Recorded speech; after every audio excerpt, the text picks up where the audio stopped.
다시 한번 우리 반갑고 오늘 공부에 또 열심으로 함께 달려나갔으면 좋겠습니다. 어, 지금 영상 중에 이렇게 다른 소리가 들어오는 부분들이 있어서요. 인사한 후에는 음성으로 제가 소리를 이렇게 안 나오도록 하겠습니다. 네, 그러면 다들 인사 한 번씩 하시고 제가 음성으로 바꾸도록 하겠습니다. 반갑습니다. 안녕하세요. 안녕하세요. 안녕하세요. 안녕하세요. 안녕하세요. 네, 반갑습니다. 저희 이제 시간이 되었으니까 오늘 화요 성경 공부를 시작하도록 하겠습니다. 네, 제가 기도하겠습니다. 사랑과 은혜로 충만하신 하나님 아버지, 오늘도 우리에게 귀한 하루를 허락하여 주시고 하나님의 은혜 안에 살게 하시는 이 귀한 복을 주심을 감사드립니다. 우리가 주님이 없이는 우리의 인생의 목적과 방향과 또 마침내 얻어질 만족을 누리지 못하는 그러한 사람들임을 고백합니다. 그러한 세상 속에서 우리를 불러내 주시고 자녀 삼아 주시고 항상 인도하시며 마침내 하나님의 그 나라에 우리를 들이시기로 작정하시고 이루어 가시니 감사드립니다. 오늘도 그 은혜 안에서 그 기쁨 가운데 오늘 화요 성경부로 모였사오니 이 시간 주인 되어 주시고 우리가 듣고 보고 배우는 모든 내용들을 통하여서 우리의 신앙이 한 걸음 나아가게 하시고 하나님을 좀 더 알며 우리 안에 있는 하나님에 대한 마음을 바로 잡을 수 있도록 주님 도와주시옵소서. 이 늦은 시간 참여하는 우리 모든 성도님들에게 피곤치 아니함을 허락하여 주시고 또 전하는 저에게도 하나님의 능력으로 함께 덧입혀 주옵소서. 모든 것을 감사드리며 우리 주 예수 그리스도의 이름으로 기도하옵나이다. 아멘. 네, 오늘 우리 화요 성경 공부를 시작하도록 하겠습니다. 오늘 우리가 배울 내용, 나는 왜 그리스도인인가? 라는 이 책의 6장, 열망의 시련에 관하여 함께 살펴보도록 하겠습니다. 우리가 지금까지 이 존 스토트 목사님을 통해서 이 목사님이 나는 왜 그리스도인이 되었는가를 함께 듣고 또 우리가 왜 오늘 그리스도인으로 살고 있는가를 한번 되짚어보는 시간들을 갖고 있지요. 우리가 지난 시간까지 5장을 까지 배웠습니다. 내가 그리스도인이 된 이유, 그리고 내가 지금 그리스도인으로 살고 있는 이유는 5가지의 이유를 생각해 보았는데요. 그거는 첫 번째, 끈질기게 나를 쫓아오시고 나를 자녀 삼기 원하셨던 그 예수 그리스도 때문에 나는 그리스도인이었다는 것이었고요. 두 번째는 예수님이 하셨던 이 모든 주장들이 이게 참 진리라고 확신되기 때문에 나는 그리스도인으로 남아있다라고 했습니다. 3장에서는 예수님의 십자가가 나를 구원하시고 나를 변화시키시는 이러한 원인이기에 내가 그리스도인이다. 그리고 4장에서는 예수님이 내가 누구인지를 가장 잘 설명해 주시는 분이기 때문에 나는 그리스도인이다. 라고 이렇게 말하였지요. 우리가 지난 시간에서는 예수 그리스도가 참 자유에 이르는 길임을 발견해 주시는 또 그 안에서 내가 발견했기 때문에 나는 그리스도인이다라고 말하였죠. 혹시 지난 시간 기억나시나요? 우리의 과거, 그리고 우리의 현재, 그리고 우리의 미래에서 예수님은 참 자유를 주시는 분이셨습니다. 과거에 우리의 죄책과 하나님의 심판에서 우리를 자유롭게 하셨고, 현재 나만을 바라보는 이 감옥에서 해방시켜 주셔서 밖으로 향하게 하시고요. 또 미래에 내가 하나님의 나라에 가는 그 죽음에서부터의 자유를 얻게 하는 분이 바로 그리스도이기에 내가 오늘 나는 그리스도인이다 라고 말하였다고 하지요. 자, 이제 오늘은 그 6번째 그리스도인인 이유를 우리가 보게 되는데요. 바로 예수 그리스도만이 인간의 갈망을 실현하시기 때문에 내가 그리스도인이다 라고 말합니다. 오늘은 우리 사람이 갖고 있는 갈망, 사람이 갖고 있는 추구하는 것, 이것에 대해 좀 생각해 보고요. 이 추구하는 것을 모두 이루시고 충족시키시는 분이 예수 그리스도이심을 한번 생각해 보고자 합니다. 6장의 제목은 열망의 시련입니다. 자, 이 책을 장을 시작하면서 이존 스토트 목사님은 우리 인류 공통의 굶주림 그리고 목마름, 내적인 공허가 있다라고 이제 시작을 하십니다. 어, 사실 이 몇 가지의 갈망, 또 몇 가지의 이제 추구, 열망이 있는데 이 모든 것들을 굶주림, 목마름, 그리고 우리 내적 공허로 지금 설명하고 있는 것이지요. 이것을 가장 잘 표현한 말은 우리 앞선 신앙의 선배이기도 한 아우구스티누스의 이 자신의 이전의 죄와 허물을 고백하며 하나님의 은혜를 고백하였던 이 고백록 중에서 한 대목을 가지고 왔습니다. 아주 우리 기독교 안에서는 중요한 그 문장이기도 하고 대목이기도 한데요. 한번 우리 같이 읽어보도록 하겠습니다. 당신은 당신을 위한 존재로 우리를 창조하셨기 때문이오며 그리하여 주님 안에서 안식하기까지 마음은 평화를 누리지 못합니다.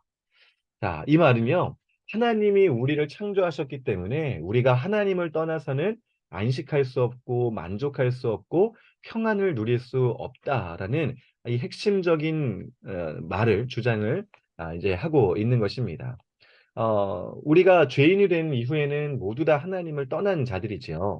그래서 하나님을 떠났기 때문에 참된 만족, 참된 평안, 그리고 평화를 누리지 못하기 때문에 여러 방향으로 이것을 만족시키려고 찾아보지만 결국 내적인 공허에 빠질 수밖에 없고 영적인 굶주림과 목마름에 아, 힘들 수밖에 없다는 것을 이 문장으로 표현하고 있는 것입니다. 자, 그렇다면 이 인류 공통의 굶주림 그리고 목마름, 이 내적 공허를 이 열망이란 말로 표현할 수 있는데요. 이 열망을 어떻게 해결할 수 있는가? 당연하게도 우리는 그리스도 안에서 하나님 안에서 이 굶주림과 목마름과 내적 공허를 해결할 수 있다고 말하는데요. 여기에 대하여서 세상 사람들이 이제 반론을 펴는 것, 그것은 아니다라고 말하는 이 반론 두 가지를 먼저 어, 설명하고 있습니다. 예수님 안에서 하나님 안에서 우리는 만족을 얻을 수 있다. 열망을 실현할 수 있다라고 할 때에 세상이 말하는 두 가지 반대 의견이 있다는 것이죠. 그것은 목발과 가공의 인물. 예수 그리스도는 목발과 같은 존재이고 또 예수 그리스도는 가공의 인물이다라는 것으로 반론을 편다는 것입니다. 하나씩 한번 살펴보겠습니다. 네, 첫 번째 반론은요. 예수 그리스도의 존재는 이 목발과 같다라고 합니다. 여러분들이 목발이 뭔지 아시지요? 이 발을 다쳐보신 분들은 이 목발을 사용해 보셨을 텐데요. 뭐 발목이 부러졌다거나 또 발 인대가 늘어났거나 끊어졌다고 하면은 우리 목발을 짚고 이렇게 걸어가게 됩니다. 예수 그리스도의 존재가 목발과 같다는 말은요. 그 밑에 나오는 표현인데요. 도움이 필요한 절름발이들에게는 좋지만 몸도 건강하고 정신도 강인한 사람들에게는 예수 그리스도는 불필요한 존재입니다. 라고 이렇게 반론을 펴는 겁니다. 예수 그리스도가 이제 좋은 분이라는 것은 인정하겠으나 그분이 필요한 사람들이 따로 있다는 것이죠. 어딘가 부족하고 연약하고 정말 도움이 필요할 만한 사람들에게는 예수 그리스도가 정말 필요한 분이지만 건강하다고 생각되고 또 정신도 강인하다고 생각하는 사람들에게는 예수 그리스도는 필요한 존재가 아니다라고 말하는 겁니다. 예수 그리스도의 필요성, 예수 그리스도의 하시는 일에 대한 인정을 하는 것처럼 보이지만 사실 여기에는 그들의 이제 예수 그리스도가 나에게는 필요하지 않습니다라는 의견이 담겨 있는 것입니다.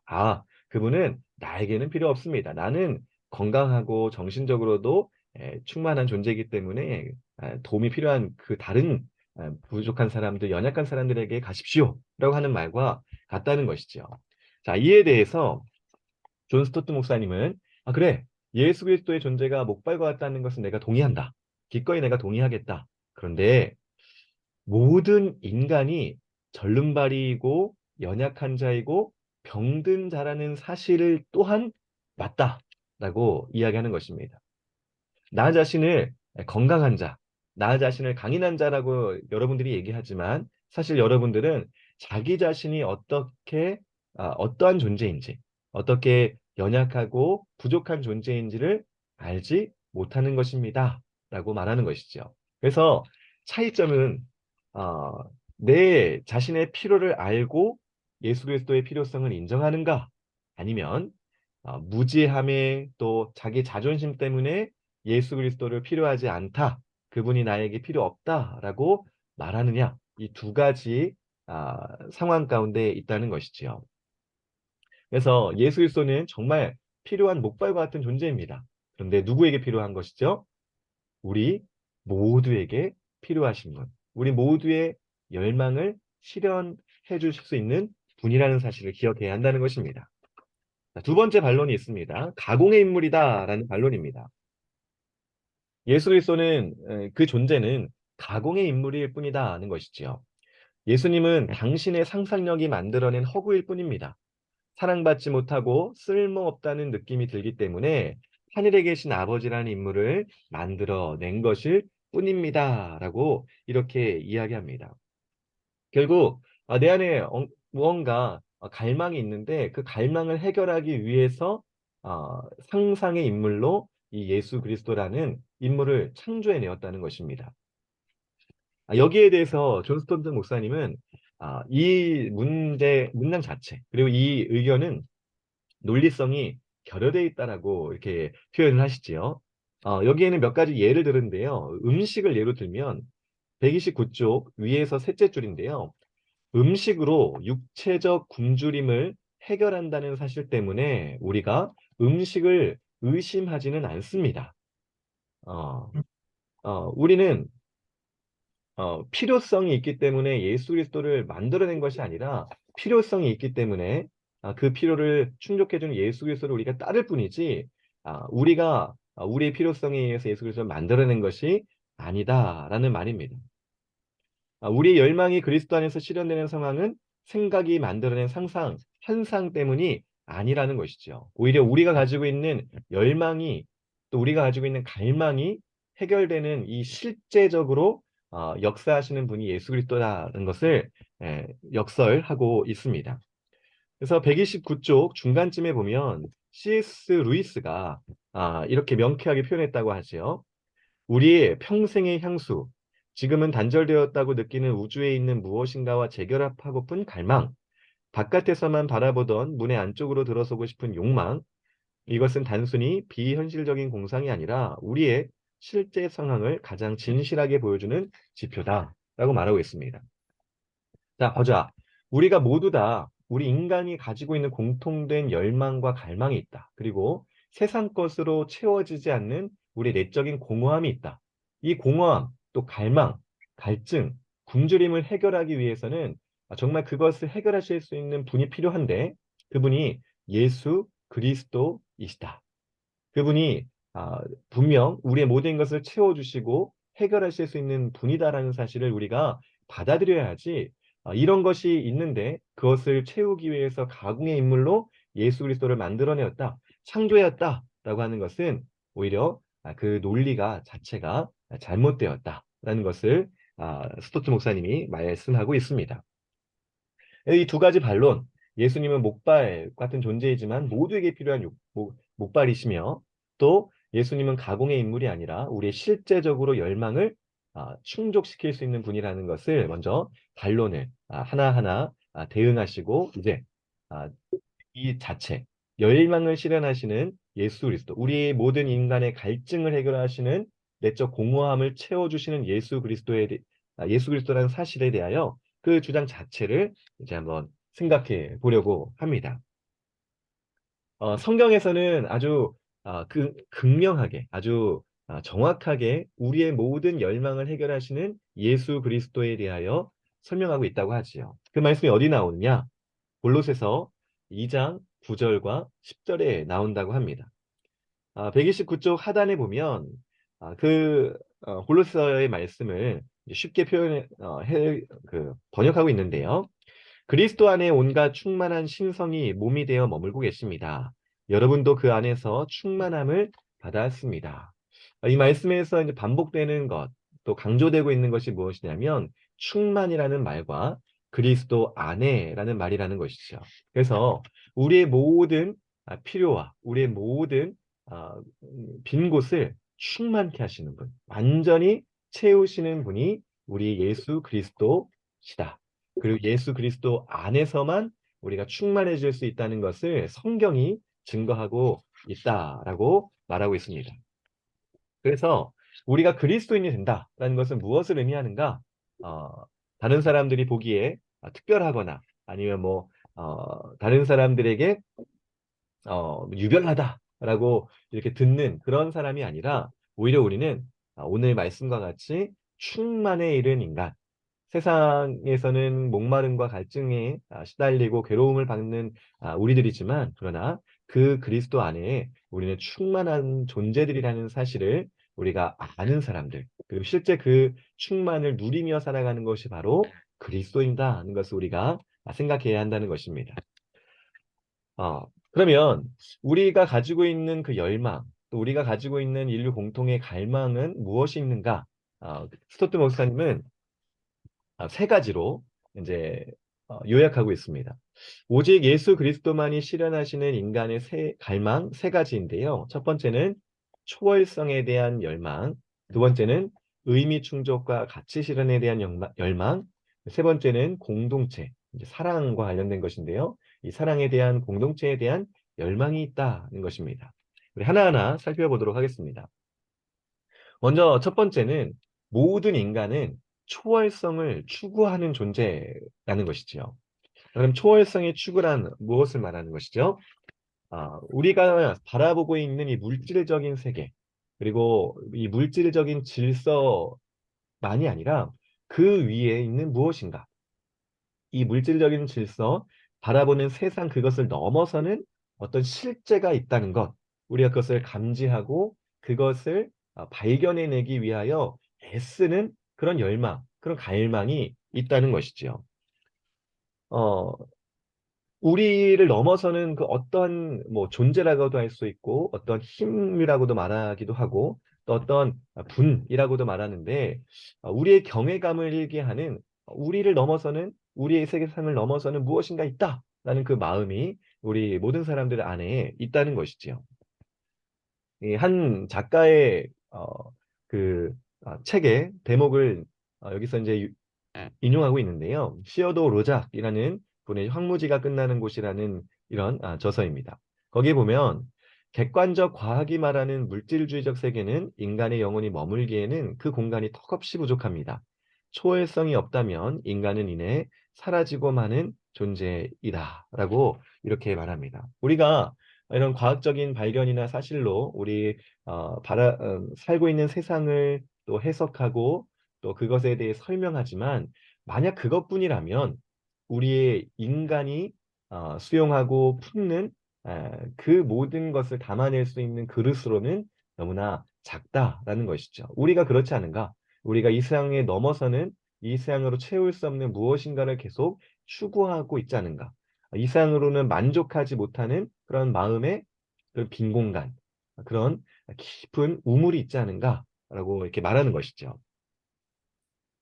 예수님께서 신명기 8장 3절을 인용해서 말씀하시죠. 이게 아주 이 초월성을 추구하는 인간에 대한 그리고 그것을 만족시키는 이제 하나님에 대해서 잘 설명한 구절인데요. 마태복음 4장 4절에 우리는 먹는 것으로만 사는 것이 아니다. 그런 존재가 아니다라고 이제 구약의 성경과 또 신약의 예수님께서 그것을 인용하여 말씀하고 계십니다. 우리는 먹는 것, 이 세상의 것으로만 사는 존재가 결코 아니다라고 말씀하고 계시는 것이죠. 그래서 이 세상은 지금 세속주의에 대한 환멸을 느끼고 있고 그리고 그 일들 속에서 초월성에 대한 의식들 그것을 상실한 그런 상태로 살고 있다라고 이렇게 표현을 합니다. 몇몇의 이제 사람들의 말을 인용을 하는데요. 어, 미터버거라는 잠시만요. 여기에서 피터 버거죠. 제가 오타를 냈네요. 네, 피터 버거라는 이분이 현대의 신비주의적 경향. 현대에서 많은 사람들이 이 세상의 것 외의 것으로 우리가 이렇게 생각하지 못하는 또 우리가 이거 이성으로 발견하지 못하는 그 너머의 것을 계속 신비주의적으로 발견하려고 이렇게 노력을 하는데 이런 경향들이 근대에 들어서 이제 우리가 이 세상만을 바라봐야 한다. 이 세상 것으로 모든 것이 설명 가능하다라는 이러한 의식들 또 이러한 학습들에 대한 반향으로 초월성을 계속 억압하고 이 세상 넘어 있는 무언가를 바라봐야 되는데 아니다. 이 세상 것으로 충분하다라고 하는 이 근대의 경향에 반기를 들고 현대에 자꾸 신비주의적인 다른 어떤 것을 찾으려고 하는 노력들을 하고 있다. 이런 이제 해석을 하셨죠. 또 리처드 노스라는 분이 너무나도 많은 사람이 숭배할 수 있는 어떤 것을 찾아다닌다고 합니다. 결국 이상한 것으로만 만족할 수 없고 이상한 것으로만 채울 수 없는 우리의 내적 공허함이 있기 때문에 자꾸 그 외에 이상을 넘어서는 어떤 것을 찾으려고 하는 노력들이 있다는 것이지요. N.A. 윌슨이라는 분은 내가 종교에 얽매이지 않겠다라고 선언을 했지만 그러나 여전히 내 안에 강한 종교적인 충동이 있다라고 이제 고백을 하지요. 그래서 사물의 신비 앞에서 알 수 없는 여기도 오타가 있네요. 알 수 없는 겸허함을 내가 느낀다라고 이렇게 고백했다고 합니다. 또 트레이버 비슨이라는 분은 이제 공산주의, 마르크스주의가 몰락한 것을 보면서 인간의 영혼과 초월성에 대한 추구를 결코 이 공산주의가 붕괴시키지 못했다. 아, 유물론적인 이런 사고가 아, 인간을 다 채우지 못했기 때문에 결국 몰락할 수밖에 없었고 우리는 그 너머를 찾아 나선다. 이렇게 이제 설명을 했습니다. 그래서 이런 의견들, 또 이런 주장들을 이제 종합하면서 초월성이 사라진 모든 곳에서 사람들은 그 회복을 갈망하고 있다. 결국 우리가 갖고 있는 이 세상 너머의 무언가를 찾고자 하는 그것이 회복되어야 되는 그날을 고대하며 사람들이 이런 초월성을 추구하며 지금 살고 있다라고 이렇게 정리를 하고 있습니다. 그래서 이 회복을 갈망하고 있는데요. 어, 현대에도 이제 여러 가지로 이 초월성에 대한 것을 만족하고 그 열망을 실현하기 위해 사람들이 노력하는데 어, 사실 이제 하나님에게서 그것을 발견하려고 하지 않으니까 여러 가지 다방면의 다른 잘못된 혹은 왜곡된 그러한 추구를 하게 되는 것입니다. 그래서 여러 가지 예가 나오는데요. 어떤 사람은 약물을 통해서 마약 같은 것을 통해서 어떤 이생을 좀 넘어서 보려는 이런 시도를 하고 또 고차원적 의식을 통해서 넘어서 보려고 하고 어떤 사람은 공상과학 그리고 음악과 예술 또 섹스와 또 요가 또 동양의 어떤 이교적인 행위들을 통해서 사람들이 자꾸 초월성을 추구하며 살아간다는 것이죠. 이 종교적인 틀 안에서는 어떤 사람들은 이제 뉴에이지 운동을 이제 벌임으로 이 초월성을 추구하는데요. 이 스팽글러라는 뉴에이지의 어떤 대표적인 사람이 이렇게 말을 했다고 해요. 신성한 것에 대한 감각의 부활이 뉴에이지 운동의 핵심이다. 어, 어떤 어, 이 세상을 넘어서는 무언가를 찾고자 하는데 그것에 대한 감각을 민감하게 하고 또 그것을 통해서 자기가 어떤 신적인 아니면 초월적인 것과 결합하고 또 그 안에서 이제 내 안에 평안과 또 기쁨을 찾으려고 하는 이런 모든 시도를 또 이제 이 안에 담아내고 있는 것입니다. 자, 여기서 이제 한 가지 우리 이제 스투 목사님이 이제 짚고 넘어가시는데요. 무엇이냐면 그리스도인들은 이런 앞에서 나오는 초월성에 대한 추구하는 이런 방향성들 그리고 또 이런 시도들을 우리는 알아야 된다라고 먼저 말합니다. 왜냐하면 사도행전 17장에서 바울이 그리스도의 복음을 전할 때 그 그리스도인들의 그 사고와 또 그런 학문과 방식을 알고 거기에 대해서 알지 못하는 신을 찾는 아, 그런 사람들 종교성에 대해서 너희들이 찾고 있는 것이 바로 예수 그리스도다. 그분이 정말 너희들이 알고자 했던 그분이고 그분만이 우리의 에, 그 복음의 핵심이다. 이런 것을 이렇게 설명했듯이 우리도 오늘 우리의 시대에 이런 초월성을 추구하는 이런 사람들의 그 갈급함을 알고 있고 거기에 대하여 적재적소에 예수 그리스도를 증거할 수 있는 설명할 수 있는 그러한 우리의 알미, 그런 지식이 먼저 있어야 된다라고 이렇게 지적을 하시지요. 자, 그리고 그 다음에 바로 핵심으로 들어가시는데 이 초월성에 대한 우리의 추구, 인간 모두가 갖고 있는 열망, 초월성에 대한 열망은 오직 예수 그리스도 안에서만 만족됨을 이제 이렇게 주장하시지요. 왜냐하면 그리스도가 우리를 하나님과 화해시키신 분이기 때문입니다. 그리스도가 죽으시고 또 부활하시고 우리의 모든 죄를 해결하심으로 하나님이 우리를 바라보실 때 더 이상 심판을 받을 죄인이 아니라 하나님의 구원을 받을 의인, 그리고 하나님의 자녀로 보시게 되는데요.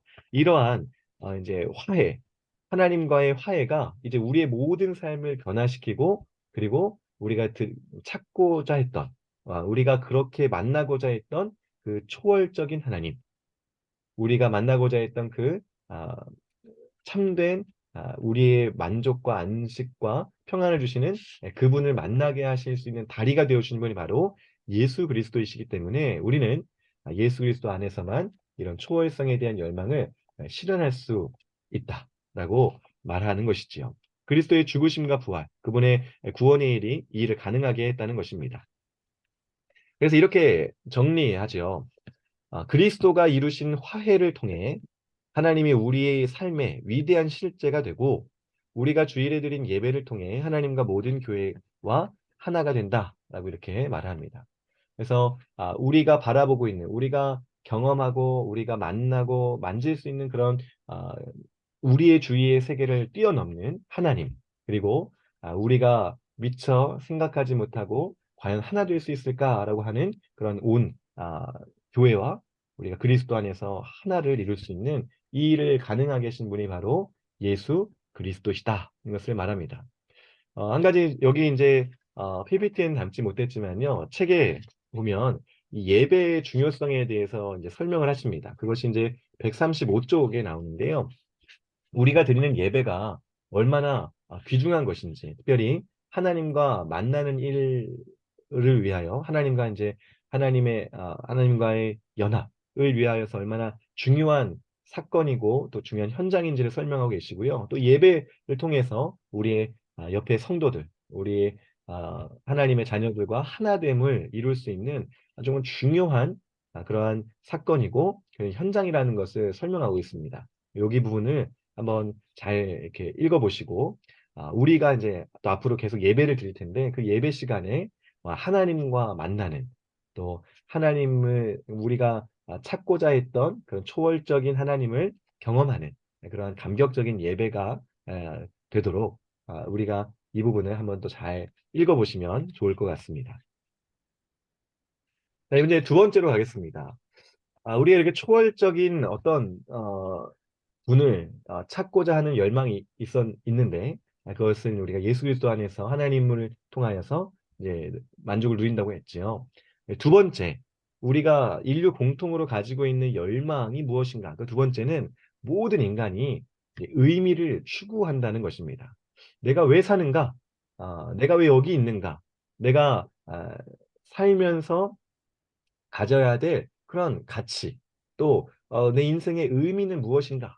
라면 의미를 추구한다는 것이죠. 자, 개인의 중요성, 또 인생의 의미를 축소시키는 현대 경향 세 가지가 있다고 합니다. 어, 첫 번째는 기술이 그렇다는 것이죠. 우리가 잘 보듯이요. 많은 이제 기술이 개발되고 또 그 기술이 이제 사람의 일을 대체하고 있습니다. 그래서 좋은 면으로는 사람이 그동안 했던 이 단조롭고 아주 지루한 이런 일들, 그런 고역이라고도 하는데요. 고역을 이제 우리가 더 이상 하지 않아도 되는 그 일에서부터 이제 해방되는 그런 자유를 이 기술이 우리에게 허락해 줬습니다. 그런데 그 반면에 이 기술이 발전되면서 사람 자체까지도 하나의 어떤 기계의 부품처럼 또 하나의 기계의 그런 제품처럼 여긴다는 것이죠. 그래서 오히려 더 자유로워진 사람이 그 자유로움을 가지고 또 활동을 하면서 그 의미를 찾아야 하는 것이 맞는데 오히려 이 사람을 하나의 사물로서 취급하고 어, 기계와 별 다름이 없다. 라고까지 이렇게 표현하는 말하는 그런 시대가 되어서 우리가 무엇에서 인생의 의미를 찾을 수 있는가? 이것에 대하여서 고민하지 않게 만드는 하나의 사물로서 그냥 존재하고 하나의 톱니바퀴를 이루는 그런 구성품으로 남겨버리는 이러한 폐해를 가지고 왔다라고 설명을 합니다. 두 번째는 과학적인 환원주의인데요. 여기에 이제 두 가지 이론을 말하고 있습니다. 인간도 특별한 존재가 아니다. 아, 그냥 우리가 눈에 보는 그 동물들과 똑같은 그런 존재일 뿐이다. 인간도 특별할 것이 없다라는 이 말을 한다는 것이죠. 또 역시 어떤 다른 어떤 기계들 아니면 또 어떤 생물처럼 자극에 반응하는 기계일 뿐이다. 이렇게 설명을 합니다. 인간이 특별하지 않은 그냥 다른 동물들과 똑같다. 그리고 어떤 자극을 주면 반응하는 기계에 불과하다라는 이 말은요. 결국 우리가 그럼 이런 인생에서 무슨 의미가 있는가? 나는 그러면 얼마나 특별한 존재인가를 생각하지 못하게 만드는 그런 이론이라는 것이죠. 세 번째는 실존주의의 영향이라고 하는데요. 이 실존주의에서는 하나님이 이미 죽었고 그 하나님이 죽은 것 가운데 나도 이제 죽었다. 그래서 더 이상 어떤 의미를 찾지 못하게 만드는 그런 아, 영향을 사람들에게 줍니다. 그래서 이 실존주의 영향 속에 있을 때는 어떤 이상에서의 가치, 그리고 또 우리가 바라보고 또 품는 이상, 그리고 모든 이들이 인정하고 또 받아들이고 또 지켜야 하는 도덕률, 그리고 우리 인생의 어떤 목적과 의미는 이제 아무 소용없다. 그냥 우리는 단순히 살아갈 뿐이다. 그냥 우리는 내던져진 존재다. 라고 이렇게 어, 받아들이게 되는 것입니다.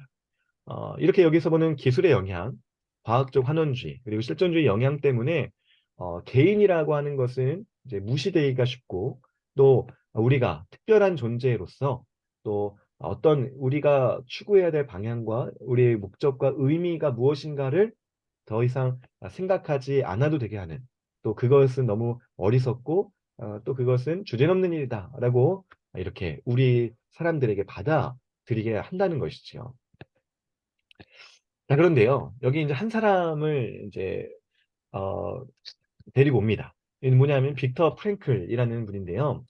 이분은 젊었을 때 이 아우슈비츠 수용소에서 3년 동안 어, 살았다고 합니다. 그러니까 아우슈비츠가 유대인들을 이제 한 곳에 몰아넣고 이제 학살을 했던 현장이었지요.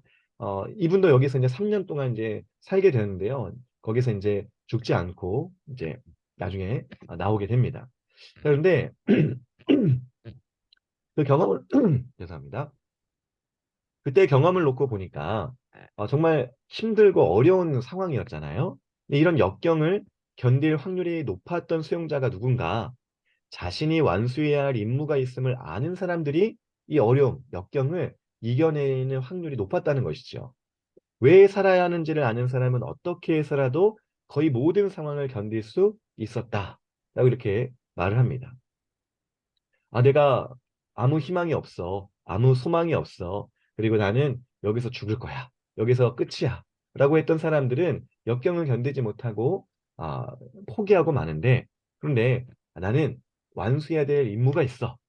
내가 해야 될 일이 있어라고 마음속에 끝까지 희망과 소망을 또 용기를 잃지 않았던 사람들이 그것을 더 잘 견뎌내고 거기에서 끝까지 버틸 수 있었다는 것이죠. 의미를 아는 사람, 의미를 발견하는 사람이 인생의 역경을 이길 수 있다라는 한 가지 예가 될 것입니다. 이 프랭클 박사님이요, 이제 그런 기억들을 가지고 이제 사람들을 이제 상담하고 치료하는 일을 했습니다. 이분이 했던 치료법의 이름이 로고스 테라피라고 합니다. 로고스라는 것은 이제 어떤 의미라는 뜻을 담고 있는데요. 의미 치료, 쉽게 말하면 그렇게 하는 거죠. 인생의 무의미한 함은 권태와 알코올 중독과 범죄와 자살로 이어지기 쉽다. 그러니 우리가 각자가 자기 인생의 의미를 찾고 그 의미를 발견함에 따라서 우리의 삶을 더 긍정적으로 또 발전적으로 해 나가야 된다는 이런 이제 치료를 한 것이죠. 이 프랭클 박사님의 그런 치료 그리고 그가 이룬 일들을 이제 바라보면서 아도 캐슬러라는 분이 그분의 치료, 그분의 활동을 평가했는데 이렇게 평가했다고 합니다. 의미 충족과 가치 실현을 추구하는 것은 인간의 타고난 성향이다. 그죠? 우리는 어떤 의미를 발견하고자 하고 내가 어떤 가치를 가지고 있는 것을 이제 실현하고자 하는 이제 인간의 본래부터 타고난 성향이 있는데 수천 수만 명의 젊은 학생들이 가치의 존재를 부인하는 가르침을 받고 있다. 아까 앞에서 봤던 그런 어, 기술 또 과학 또 실존주의 영향으로 이제 젊은 학생들이 다 자기에 대한 이제 축소 그리고 의미에 대한 발견이 부질없는 것이다. 라는 이런 가르침을 받고 있는데 그 결과 전 세계적으로 동일한 현상이 일어나는데 점점 더 많은 환자들이 내적 공허감, 인생의 전적인 그리고 궁극적인 무의미함에 대한 느낌을 호소하며 병원을 가득 채우고 있다라고 말합니다. 사실 오늘 우리의 시대도 마찬가지지 않습니까? 어, 내가 사는 것에 대한 의미를 발견하지 못하고, 내가 태어났으니 사는 거지. 이런 말도 이제 하기도 하잖아요. 그러니까 그 안에서는 어떤 기쁨도 없고, 어떤 만족도 없고, 어떤 행복을 찾기가 쉽지가 않은 것이지요. 그러다 보니까 결국 이제 정신적으로 많은 이제 상처를 입고 포기를 하게 되고 또 낮은 자존감 때문에 고통을 호소하는 일들이 우리 시대에 참 많이 있습니다. 그런데 그것을 해결할 수 있는 길은 과연 무엇인가? 우리가 그것을 이제 발견해야 되는 것이죠. 한 가지 더, 한 분의 일을 이제 끌고 들어오는데요. 에밀 듀르켐이라는 분인데, 오탑니다. 자살의 가장 큰 원인은 아노미, 규범, 의미 없음이라고 이렇게 이제 설명합니다. 사람이 삶을 포기하는 가장 큰 원인은 아무 삶의 의미를 찾을 수 없을 때 자기 삶을 포기하는 경향이 높았다는 것이지요. 자신의 욕구와 그것을 충족시킬 수 있는 수단이 적절히 비대하지 않는다면 그 어떤 인간도 행복할 수 없고 존재할 수도 없다라고 이렇게 표현하였습니다. 정말 두렵고 무서운 말이기도 하죠.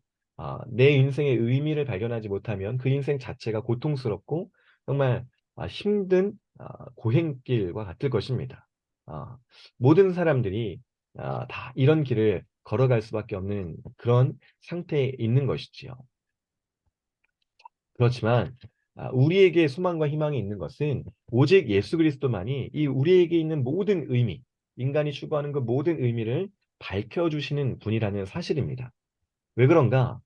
예수님은 우리에게 인격적 의미를 부여하시고 우리가 누구인지를 말씀해 주시는 분이시기 때문입니다. 어, 성경 말씀을 이제 근거로 설명하시는데요. 창세기 1장 27절 말씀. 하나님이 사람을 창조하실 때 우리의 형상을 따라 우리의 모양대로 창조하였다는 것이죠. 하나님의 형상대로 지음받았다는 것은 하나님이 가지고 있는 성품과 또 이제 하나님이 가지고 있던 아, 그의 성향 또 아, 그의 것을 우리가 이어받았다. 우리가 그것을 부여받았다라는 것을 의미하는데요. 그러니 이 사람은 의미 없는 존재가 아니라 그리고 그냥 태어난 존재가 아니라 하나님의 창조된 귀한 창조물이요. 또 하나님께서 의미를 부여하신 귀한 존재라는 것을 성경은 처음부터 우리에게 증거하고 있다라고 말하는 것입니다. 또 하나님이신 예수 그리스도는요, 이 땅에 계실 때 우리가 얼마나 귀한 존재들인가, 양과 참새보다 귀하다라고 말하지요. 잃은 양을 찾아서 그 목자가 그렇게 뭐, 어떤 곳이든 찾아가고 또 그것이 위험한 곳이라도 그 양을 찾기 위해서 손을 내미는 것처럼 그렇게 귀한 큰 노력을 하시는데 우리는 그 양보다 귀한 존재라는 것이죠. 또 하나님이 먹이시고 또 하나님이 기르시는 많은 세상의 참새들이 있는데 그 참새보다 더 귀하게 우리를 먹이시고 입히시고 또 살리시는 분이 바로 하나님 그리고 그것을 또 우리에게 알려주시는 분이 바로 예수 그리스도다 라고 이제 설명을 합니다. 예수 그리스도가 우리를 그렇게 귀한 존재로 알게 하시는 또 우리가 그렇게 이해할 수 있도록 하시는 가장 분명한 표지가 무엇인가? 바로 그리스도의 십자가라는 것이죠. 그리스도는 우리를 죽기까지 사랑하신 분.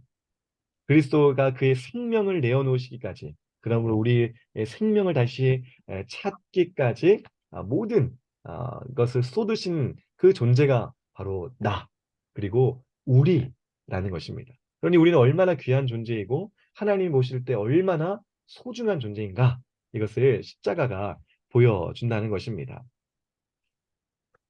윌리엄 템플이라는 이분이 이렇게 말을 했다고 합니다. 내 가치는 내가 얼마나 하나님께 가치 있는 존재인가로 가늠되며, 그 가치는 어마어마한데, 왜냐하면 그리스도께서 나를 위해 죽으셨기 때문이다 라고 이렇게 말을 하고 있습니다. 어, 저와 여러분이 이러한 소중한 존재라는 거 여러분 믿으시죠? 어, 이렇게 하나님이 우리를 귀하게 몰고 계신다는 것을 확신하고 계시지요? 그 사실이 바로 예수 그리스도가 나를 위하여 죽으셨다는 이 일에서 밝히 드러난다는 것입니다. 얼마나 귀한 일인지 모릅니다. 우리 한 사람 한 사람이 의미 없는 존재가 아니라, 한 사람 한 사람이 단지 세상의 어떤 구성품, 부속품이 아니라 각자 고귀한 존재로서 하나님이 발견하시고, 또 하나님이 의미를 부여하시고, 하나님이 또 각자의 자리에 서 있게 하시는 이러한 우리 각자라는 것입니다.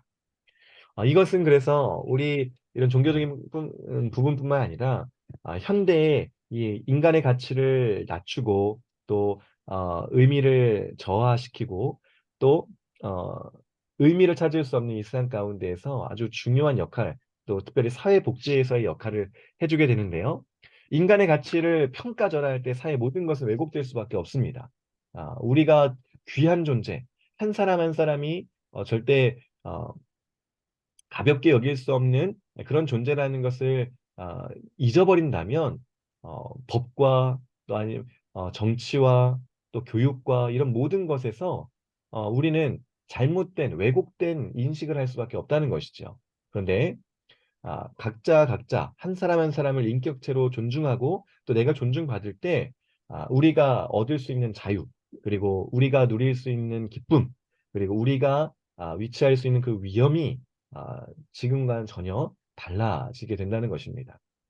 내 옆에 있는 사람이 그냥 내가 가볍게 여길 수 있는 사람, 내가 아무렇게나 할 수 있는 사람이라고 생각한다면, 우리의 사회는 점점 더 삭막해지고, 또 정말 우리가 있어서는 안 된다라고 하는 일들이 필연적으로 생겨날 수밖에 없습니다. 실제로 우리가 사회를 통해서 그런 모습을 보지 않습니까? 나만 귀하다고 생각하거나, 아니면 나도 별 볼 일 없는 사람이니 이렇게 사는 것은 희망이 없어라고 하면서 벌어지는 많은 수많은 폐해들을 우리가 지금도 보고 있습니다. 근데 우리가 만약 한 사람 한 사람이 정말 이렇게 귀한 존재이고, 또 소중한 존재라는 것을 우리가 알게 된다면, 우리의 사회는 좀 더 밝아지고, 또 좀 더 평안하고 안정된 사회가 될 수 있겠지요. 바로 그것을 말하고 있는 것입니다. 자, 마지막으로 이제 세 번째로요. 인간의 공통적인 열망, 갈망이 있는데, 그것은 공동체를 추구하는 열망, 사랑을 추구하는 갈망이라는 것입니다. 우리가 살고 있는 현대, 사실 이 존 스토트 목사님이 살고 있는 시대는 지금 우리의 시대보다도 몇십 년 전에입니다. 근데 이제 이미 그때부터도 현대는 인간 공동체가 해체되는 시대다라고 말하고 있습니다. 함께 모여서 무엇을 하고, 함께 어떤 일을 하는 것이 점점 어려워지고, 이제 점점 개인화되는 그런 시대라는 것이죠. 그래서 이런 해체의 시대에 어떤 사랑을 찾는다, 그리고 사람 간의 관계를 맺는다, 이것은 어려운 시대가 되었다. 어려운 일이 되었다라고 이렇게 말합니다. 이 존 스토트 목사님은 이제 세 가지 증거를 드는데요.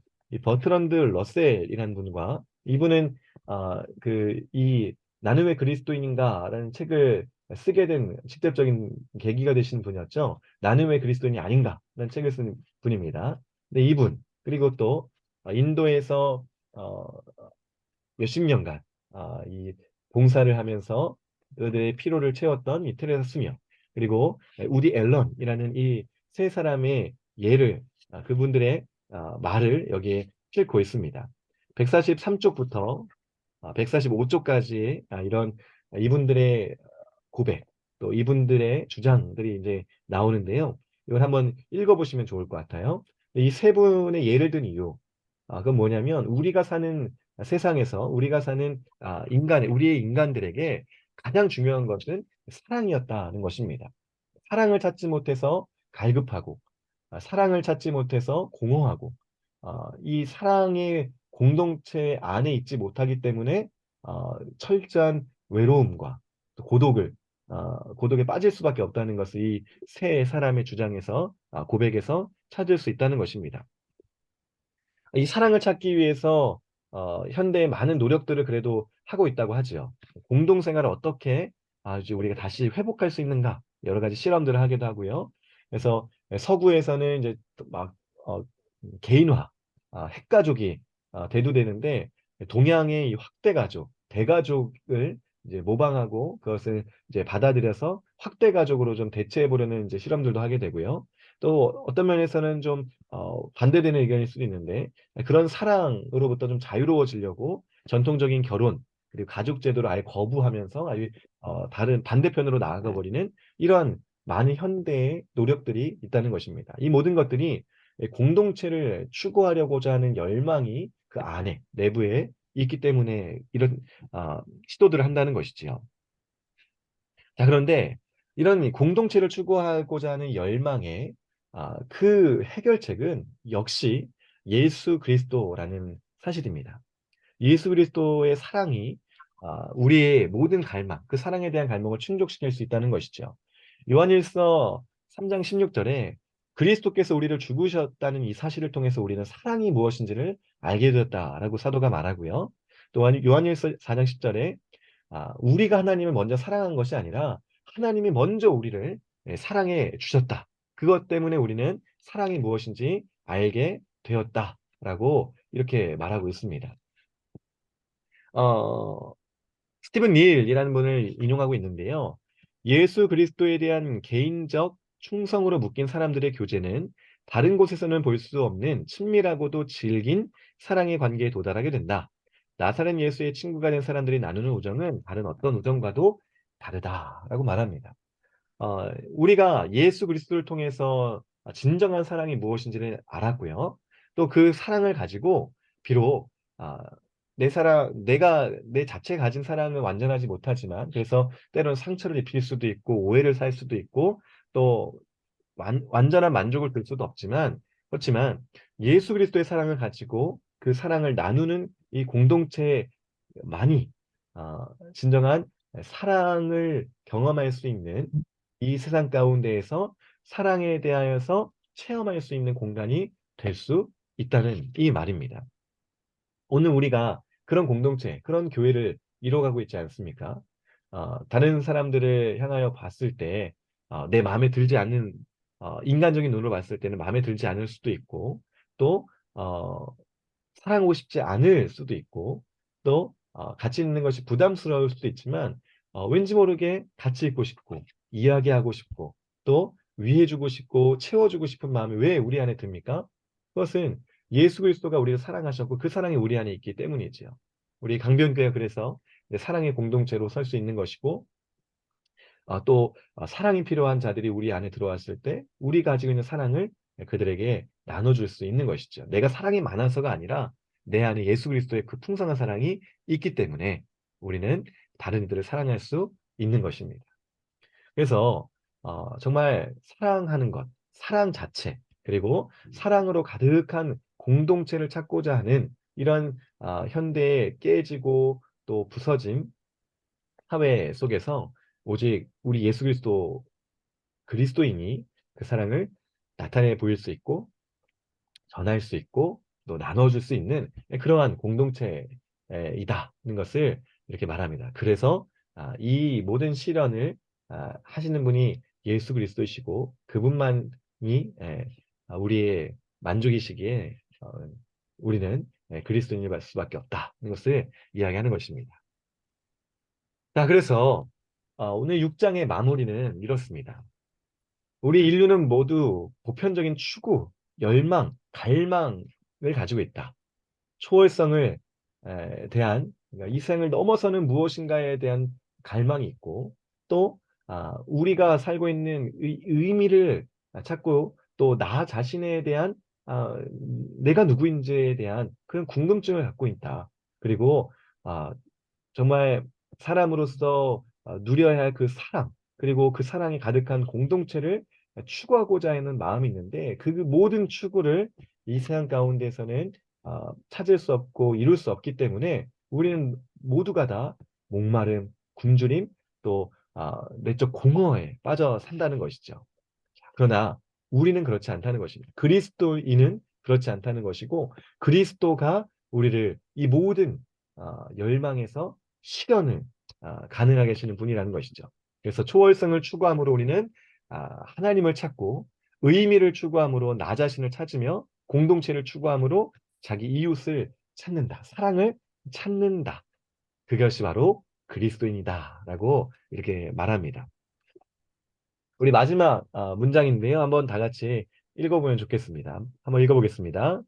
예수 그리스도는 인간의 열망을 실현시켜 주시고 그럼으로써 우리를 풍성한 삶으로 이끄신다는 것. 제가 그리스도인인 또 하나의 이유입니다. 6장의 열망의 실현에 대한 마지막 정리였습니다. 네, 여러분들 어떻게 들으셨습니까? 우리 안에도 이러한 열망이 있지 않습니까? 어, 물론 우리는 이미 그리스도인이기 때문에 모든 이 세상을 넘어서는 하나님을 우리는 발견했고요. 또 내 인생의 의미가 무엇인지, 내가 살아가야 할 이유가 무엇인지를 우리는 벌써 찾았지요. 또 내가 발견하고자 했던 그 사랑, 그리고 그런 사랑을 나누는 공동체를 우리는 이미 경험하고 있습니다. 얼마나 감사하고 기쁜 일인지 모르겠어요. 근데 반면에 우리가 이 세상을 바라봤을 때 이런 초월성에 대한 추구, 의미에 대한 추구, 또 공동체와 사랑에 대한 추구를 하는 이런 우리 세상을 우리는 보게 되지 않습니까? 여러 가지 우리 눈에 보이는 현상들이 있지만 그 안을 들여다보면 정말 저들이 어떠한 이 세상에서 누릴 수 없는 그런 만족과 그런 소망을 찾고자 하는구나. 정말 내가 왜 사는지를 몰라서 전 일을 하게 되는구나. 또, 저 사람이 정말 사랑에 가득한 공동체 안에 있었다면 그러지 않았을 텐데, 라고 하는 그런, 이런 이해들을 우리가 갖게 되지 않습니까? 우리는 우리 자신과 또 세상을 바라보면서 이런 우리의 인류의 보편적인 추구함이 있다는 것을 이제 생각해야 할 것입니다. 그리고 그런 추구를 하지만 찾지 못하는, 해결하지 못하는 사람들에게 우리 그리스도가 이 모든 것에 해결이시고 충족시켜 주시고 만족시켜 주시고 실현하신 분이시다. 는 것을 우리가 설명할 수 있고 또 우리가 제시할 수 있는 그런 그리스도인들이어야 하겠습니다. 우리가 이런 이미 이런 실현을 이룬 사람들로 감사하는 저와 여러분이 되기를 원하고요. 또 그러한 추구하는 세상에서 만족을 얻지 못하는 사람들에게 만족되시는 그리스도를 증거하고 또 설명하고 또 초대하는 우리 모두가 되기를 간절히 소망합니다. 네, 오늘 6장은 이렇게 마쳤습니다. 네, 우리 혹시 마치기 전에 질문 있으시면은 한번 질문해 주시면 좋겠고요. 또 질문이 없으시더라도 오늘 이 6장을 좀 함께 살펴보면서 또 읽으시면서 느낀 느낌들 또 또 마음속에 이렇게 든 생각들 있으시면 이렇게 좀 자유롭게 나눠주시고 우리 마치면 좋을 것 같습니다. 혹시 하실 이야기 있으신 분은 음소거를 제가 끄게 그 네, 해제 요청을 하겠습니다. 혹시 있으시면 말씀해 주시면 좋을 것 같아요.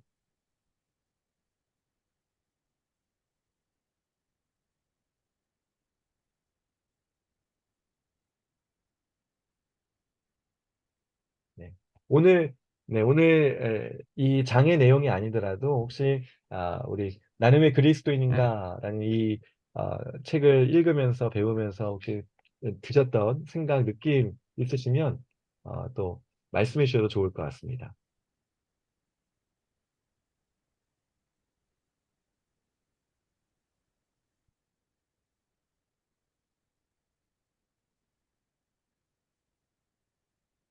지금 혹시 소리가 지금 안 나오셔서 말을 안 하시는 걸까요?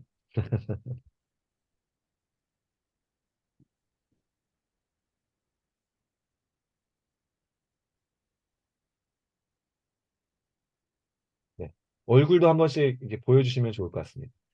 지금 어, 화면이 꺼져 있는데요. 아유, 좋습니다.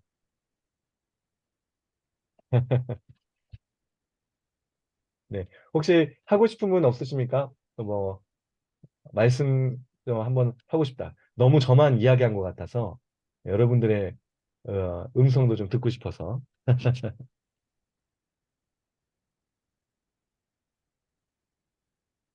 네.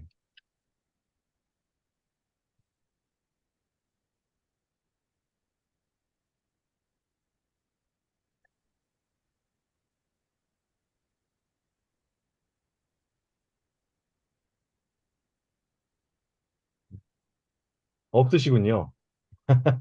네, 좋습니다. 혹시 이후에라도 6장에 관해서 또 책에 관해서 질문이 있으시면 또 체크해 놓으셨다가 아니면 문자로 저에게 알려주시면 또 답변을 드리도록 하겠습니다. 네, 오늘도 우리 함께 공부할 수 있어서 너무 행복한 시간이었고요. 음, 저도 이 책을 읽으면서 나는 왜 그리스도인인가, 나는 왜 오늘 그리스도인으로 살고 있는가를 한번 되새겨보는 또 정리해보는 시간이 되는 것 같습니다. 아, 우리가 한번 그런 마음으로 이 책을 함께 좀 계속 배워나가면 좋을 것 같습니다. 네, 질문이 없으시면 또 하고자 하는 말씀이 없으시면 기도하고 마치도록 하겠습니다. 제가 기도하겠습니다.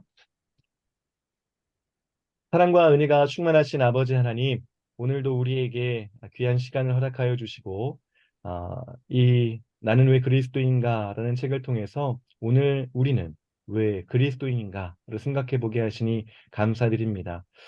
우리가 하나님의 사랑을 받고 구원을 받고 은혜를 받아 그리스도인으로 살고 있는 이 감사함과 또 기쁨이 있지만 또 때로는 왜 우리가 그리스도인지를 또 잊고 또 그 의미를 정리해 보지 않은 그런 우리의 시간들이었습니다. 그러나 오늘 또 이 화요 성경을 통하여서 이 내용들을 생각해 보고 그 안에서 또 하나님의 뜻을 생각해 보게 하시니 감사드립니다. 오늘 우리 모든 사람들이 가지고 있는 이 갈증, 또 이 배고픔, 내적인 이 공허함에 대하여서 이 모든 것을 채우시는 분이 바로 우리 주 예수 그리스도는 사실을 알게 하여 주시니 감사드립니다. 우리가 주 안에서 항상 충만한 자로 살게 하여 주시고 또 이 충만함을 우리뿐만이 아니라 우리 이웃들에게까지 전하고 나눌 수 있는 기회와 또 그런 마음과 힘을 허락하여 주옵소서. 늦은 시간까지 참여한 우리 모든 성도님들 또 평안한 밤 주시고 또 하나님의 그 깊은 잠 가운데 회복하여서 내일 또 하나님의 깊은 기쁜 뜻을 실천하며 또 우리의 인생의 목적을 또 잘 기억하며 살아갈 수 있도록 도와주시옵소서. 감사드리며 예수 그리스도의 이름으로 기도하옵나이다. 아멘. 아멘. 감사합니다. 네, 감사합니다. 수고하셨습니다. 목사님 감사합니다. 감사합니다. 평안한 밤 목사님 감사합니다. 되십시오. 네, 감사합니다. 감사합니다. 목사님.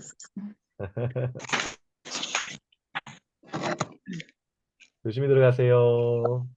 네.